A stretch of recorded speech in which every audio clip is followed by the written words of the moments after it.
Hey folks, welcome back. In this lesson, I just wanted to briefly review some body awareness beyond meditation techniques. It's something that I like to do in all of these mini courses when we go over something that's a formal meditation. It's also good to think about how to apply that in our lives in daily mindfulness or mindfulness beyond meditation. So pretty simple here. I'm not going to go too elaborate into this because we'll have a lot more mini courses and webinars and ways to kind of dissect this.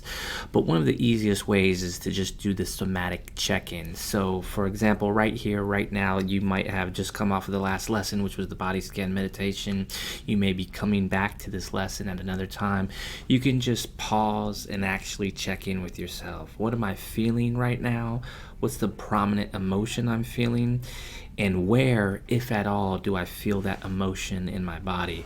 A lot of times people will feel like butterflies in their stomach, for example, when they're feeling anxious or nervous. That's kind of a metaphoric term, butterflies. It might actually be tingliness in the stomach, right?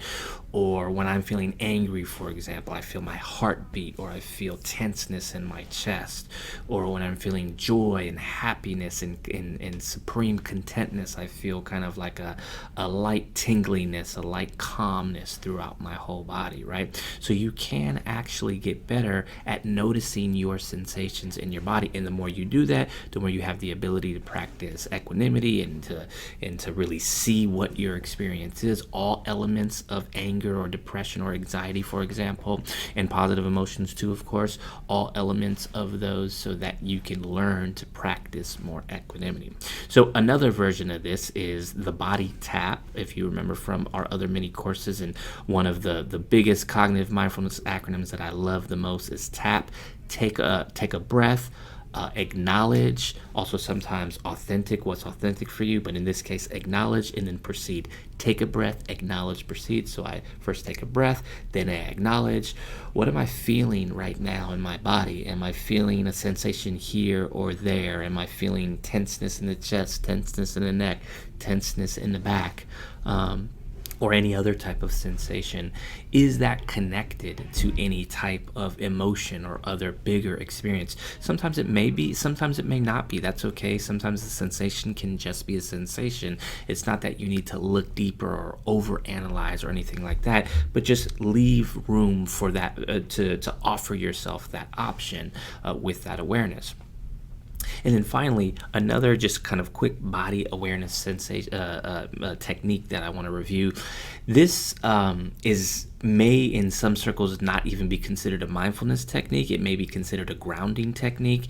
We'll definitely do many courses and talk about this in the future, but there's a big overlap between mindfulness, that is being present with a non-reactive attitude in the present moment, right? Mindfulness, and a big overlap with grounding, which is literally centering yourself in the present moment, grounding yourself in the present moment. So there's a lot of overlap in technique, but the intention is a little bit different. And there's a very, very basic, simple, but also transformative technique, grounding technique, just called hands and feet. And that's when you're starting to feel scatterbrained, when you're starting to feel like you're getting overwhelmed with thinking, even if there's a lot of sensation coming up, and especially if you're starting to dissociate, or if you're working with a client who has extreme trauma symptoms, who's starting to dissociate, then you can bring your awareness to your hands. It's a very physical thing, and your feet, which is also a very physical thing. You don't necessarily need to think, I need to meditate, or I need to do this very particular thing right now. It's just hands and feet. And you can't see me right now, but I'm pressing my feet into the floor. I'm moving my toes.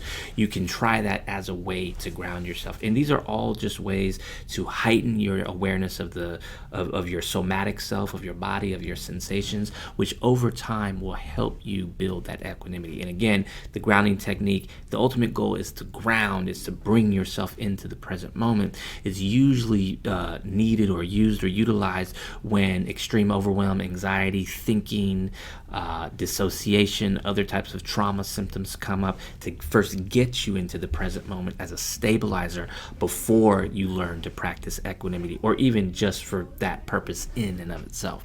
So again, this is very basic. I'm not going too deep into this right now, but this is definitely something we're going to expand on in other mini courses and other webinars. So thank you so much, and look forward to seeing you in the next lesson.